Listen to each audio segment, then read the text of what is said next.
Hey, it's me, Tammy B, and this is my review for Blackish. All right, you guys, so this is season 2, episode 2, titled Rock, Paper, Scissors, Gun. All right, you guys, so as you know, Blackish comes on ABC Family Wednesday nights at 9 p.m. So I encourage you to check it out. If you have to, just DVR it, but we definitely want to support this phenomenal cast. As you know, we have Lawrence Fishburne, we have Anthony Anderson, we have Tracy Ellis Ross, we have Jennifer Lewis, and we also have Charlie Murphy, along with other amazing supporting cast and main cast members as well. So all right, so let's jump right into the episode. So this episode, it starts off with one of our Caucasian neighbors letting their son come over for the weekend, and the mother is just one of those mothers that has a list of rules, and we all have list of rules as parents, right? But you know, sometimes it goes overboard, or you know, I don't want to say it goes overboard because some of those are health issues. No gluten, no chocolate, no nuts, so some of those can be health issues, and that's not going overboard if it's life or death. But she was just going on and on, you guys. He can't eat this, he can't watch this and that, and then the last thing was, do you have a gun in the house? So Dre was like, yes we do, even though they don't. I don't know why he said yes we do, but he was just like, yes we do. And then so his wife, Bo, was like, why did you say yes we do? And then he was like, you can't trust white people. They stole our freedom. You don't think they gonna steal our Xbox? So that was kind of funny. So anyway, the whole episode ended up being about, should you have a gun or not? So what do you guys think? How many of you guys have guns in your houses? And if you do not, would you like to? For me, we currently do not have a gun in our house, but I am not against it. It's just that I just feel like it's not going to help because, well, not that it's not going to help, but you know, but for protection against younger children and things of that nature, you would want to put it in a safe spot. So I feel like by the time the burglar comes, by the time I get the gun out, put the bullets in, maybe I should just have it loaded and put on safety. But I feel like I could just kick somebody in the nuts or something and run before I get the gun. But hey, you know, that's with me going to a gun range, is maybe to practice in. Maybe next time I go, I could practice loading it. I just mostly practice shooting, but maybe I could load real quick or something. I don't know. Anyway, I'm going on a tangent. So let's get back to the episode, but you guys go ahead and answer the question. So anyway, so the kids are talking about, oh my gosh, so the little twins, Jack and Diana, they're actually surprised that they don't have a gun. So they're fearful. They're like, we haven't had a gun all this time. You're the dad. I thought you were supposed to be protecting us. And then the older son, Junior, he's like, man, that's not even the biggest thing. We need to be worried about cyber terrorism. So now he plans to just beef up their firewall and everything online. The daughter, Zoe, she's just like, okay, I can see the gun side, I cannot see the gun side, but how about for me, I learned karate so that, you know, I can beat up people that way or protect myself that way, right? So all of the kids are kind of going on a tangent to figure out the best way. So Bo is not here for the guns, you guys, the wife. She's a doctor, and she points out there's over 200 shootings every day, whether on purpose or on accident. So she doesn't support the whole gun thing. And she also feels that Dre already is too protective, you guys. He has a machete in the bathroom under the towels. He has some nunchucks behind the blender.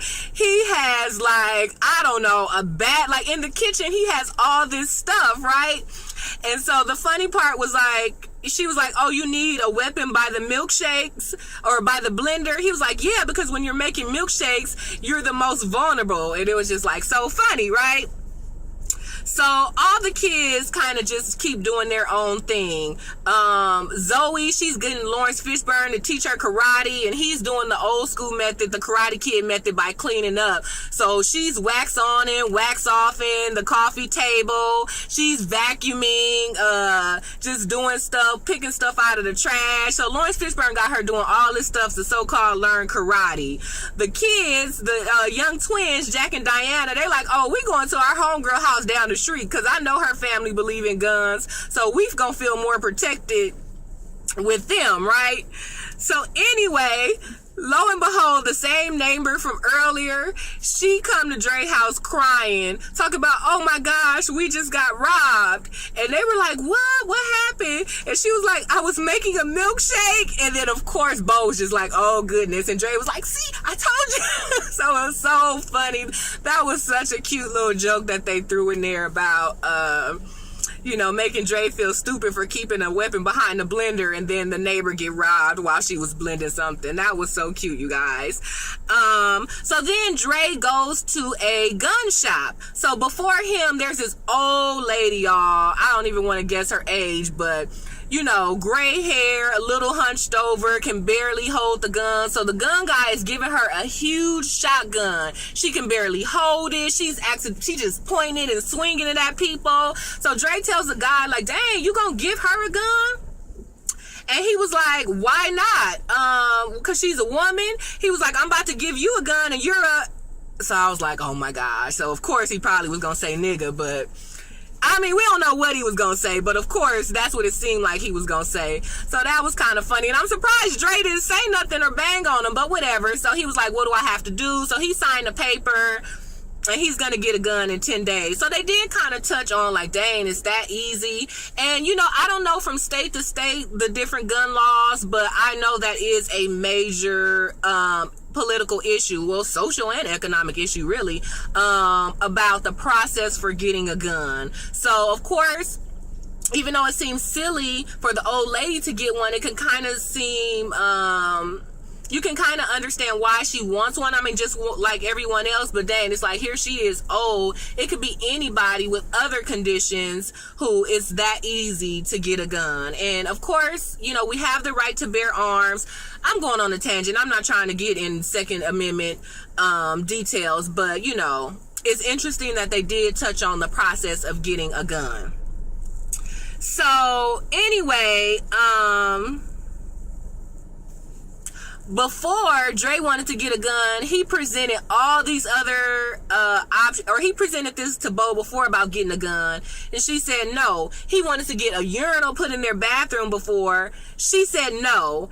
He wanted to get a motorcycle before. She said no. So all these things she said no before, right? So now that he's getting a gun, Bo doesn't want him to get a gun. So now she's representing everything he wanted to before. She's like, oh, you can have your urinal now. He was like, oh, I don't want it. She was like, oh, she bought him a motorcycle. Here's your motorcycle. And then he used the same excuse on her. Oh, I'm not about to leave you to raise 4 kids just in case I get in an accident. So she is now willing to agree to everything he wanted before just so he won't get the gun. But now he's so set on the gun. So that was kind of funny. In the meantime, the 2 younger children, Jack and Diana, they find this documentary, and the documentary, you guys, is Home Alone with Macaulay Culkin. So you remember in that movie how he set up all these traps so those robbers couldn't get in. So they're doing the same thing. They have this giant can of paint swinging from the roof so that whoever opens the door get busted in the face with the paint, and they're just doing all this stuff, you guys. It's so cute. So anyway, the gun finally comes, you guys, but Bo is so mad about it, he doesn't even open it, but he just happy he have the gun. And it's so funny because she tried everything before, so now she was like, well, I hope you enjoy not having no sex now that since you want this gun so bad. So now she's even at the point where she's cutting off the cooch, y'all, just so he won't get no gun. And I was like, oh gosh. And he pretended like he don't care, but deep down he like, oh dang. So I think that's probably why he really didn't open the package. So anyway, later that night, everybody is asleep, and all of us, and mind you, the husband and wife is mad at each other. They sleeping with a block in between them. Like, Bo is just not having this gun thing. So all of a sudden they hear some rattling, like, oh my gosh. So all the kids run in the room. The wife is like, get the gun. Surprisingly, just when she was mad at him for not having a gun, right? So everybody is just panicking. The kids is like, what are we gonna do? Zoe, she been doing her fake karate. So she all practicing her moves. Junior was like, oh, get the security system. I beefed it up, and he beefed it up so much, you guys, that it ended up cutting off. So they couldn't even see who was downstairs. So then the bedroom door opens where everybody is in there. So Dre all trying to open the gun, take the tape off the box. He didn't even open the gun, you guys.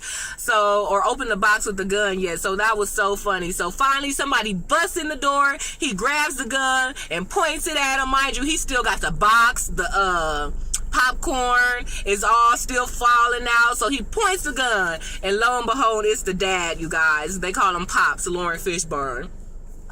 So he almost shot his dad, kind of low key. So anyway, the daddy drunk, y'all. He like, did y'all know y'all was out of scotch? So he just like turned the bottle upside down to show that the bottle was empty. And then he has the paint bucket that the two twins set up as a trap. He was like, yeah, number one, I just came to tell y'all that you guys were out of scotch. And then number two, somebody needs a butt whooping because, you know, they had that paint there. So then the two little kids do the Home Alone scream, you know, like, ah! Like, so that was a little cute thing with them. And because I don't think they get whooping. So they was kind of freaking out that number one, their trap really didn't work because he still got in. And then number two, that they're going to get in trouble for it. So that was kind of cute, you guys. So boom, that's it. So after that, Dre and Bo kind of talk about the gun. And this part may be out of order. This part may have happened earlier. But anyway, Bo was saying, see, you see how we panicked and went crazy? Like, you almost shot your dad. This is the reason I think we shouldn't have a gun, because sometimes when you're scared, you panic and you shoot on accident. And then she was like, why do you want a gun so bad? And he was like, when I was a kid and I grew up in the hood, we always had to watch our back. There was always drive-bys. There was always people getting jumped and beat up. So I kind of start to feel like, hey, the only way to be protected is for you to have a gun, so you can protect yourself if needed. Like everybody else always robbing and murdering and beating people up with guns. So if I had one, you know, I could protect myself in return. And she actually understood that. And she was like, oh my gosh, why you didn't tell me that before? Now I kind of understand, but at the same time, you know, I still don't think that we need one. But at least now I understand where you're coming from. So overall, it's still undecided on the gun. Dre goes to his father and was like, you know, I don't really know what to do. Bo still doesn't want the gun, and I still feel like, you know, I need one.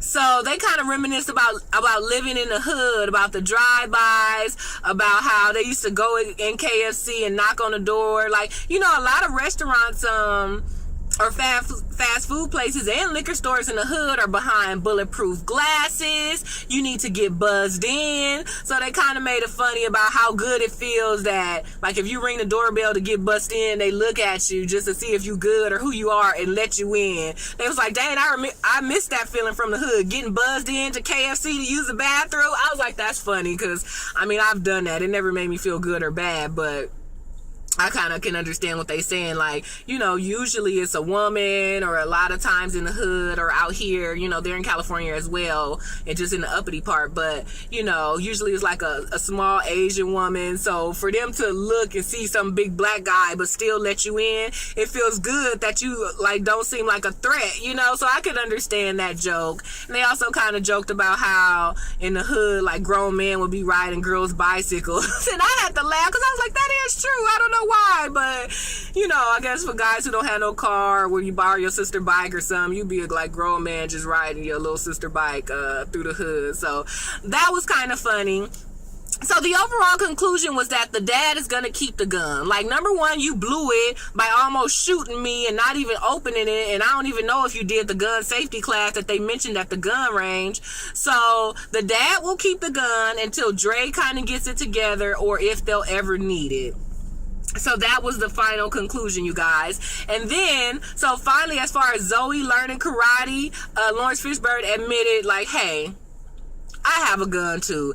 I don't really know no karate. It just sounded good and I needed help with my chores. So she was like, what? So she was a little pissed that she really didn't learn karate, but then she ended up turning it around. So her younger brother, Jack, she started him doing the chores, and he was all into it. He was vacuuming and doing it all like that, thinking that he really practicing karate. And she was like, show me the hang the clothes on a hanger move. So he all hanging the clothes on a hanger, but just doing all of these moves, and he is so into it, and he is just so cute. So Pops walked by, and he's all showing his grandpa like, look at my karate.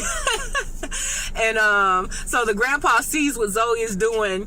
So he tells her, oh, you've learned well, grasshopper, or whatever he called her, or whatever. So, you know, they kind of did the little sensei bow to one another. So that was a cute little ending, you guys. So that's pretty much how it ended, you guys. So that was my review for Blackish. I hope you guys enjoyed it. Go ahead and give me the thumbs up on this video. Subscribe to the channel if you had not. And go ahead and share the video or any other videos you see that you may like with your friends, family, and loved ones.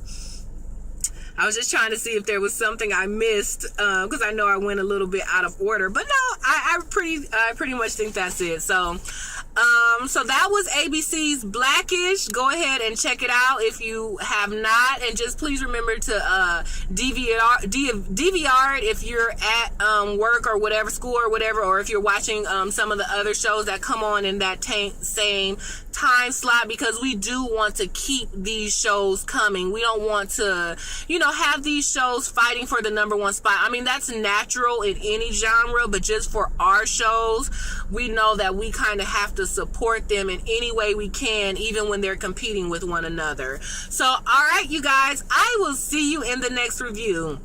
Enjoy the rest of your day. Go ahead and check me out on Twitter at TamiB_. That's TAMI, the letter B, and the symbol _. You can also hit me up on Facebook at It Is Me, Tammy B. All right, until next time. Bye.